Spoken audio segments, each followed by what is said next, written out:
When you have social anxiety, walking to a room full of people can make you feel like every eyeball in the place is boring directly into your soul. And you're worried that you won't sound smart, you won't know what to say, you're not going to be funny, or people will judge you, and it can be overwhelming. Yeah, we brought in our mental health expert, Dr. Sheryl Ziegler, talk to us about social anxiety this afternoon.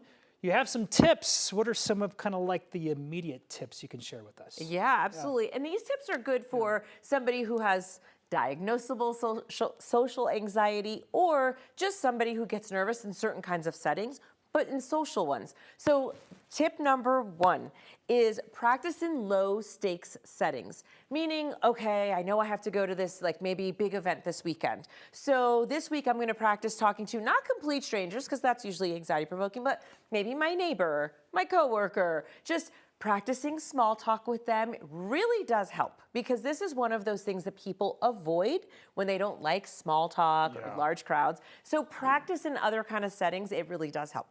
The second tip is script some go-to phrases. So what that means is like, what could be my opener, right? This is a lot of people's, hey, how was your weekend?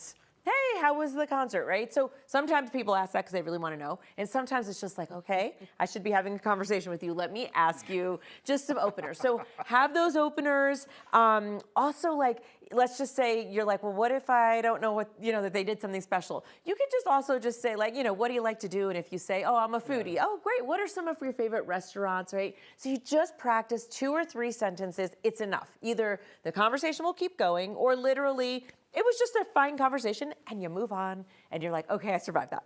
The third one is called the echo technique, which really just means I'm gonna reflect back to you what you said, right? So if you said, oh, I had a great time, blah, blah, blah, like, oh, really? So going to that movie was really great? Then you're gonna say, yeah, it was great, I love this, right? And so just think of it like, just if you're in your mind right now, just echo, just repeat back kind of what they say in a question-like way, which essentially says like, tell me more. And you're listening. I heard what you just said. Right, I'm repeating it back to you. What about body language? How does body language play a role in this? Because I mean, I think a lot of people who do have that social anxiety, they're very closed. Yes. You can tell when someone does have that too. Absolutely, and they might avoid eye contact as well. So one of the things to do, it's called an anchoring technique. And an anchoring technique means find something, right? Like right now, I don't want to be gripping. You might notice that. But like, let's say if I was nervous right now, I could even be pushing my hands down a little bit, or I can put my hands in my pocket. Do you remember when people used to carry change around in their pockets? Like playing with something can be very helpful. So if you're someone who's probably like, yeah, I probably do that body language thing, just think about something you can do to open yourself up more and like fidget a little bit. That one's really helpful. And then it gets awkward when you have to like end the conversation. Yes. Yeah. Yes. How do you get through that?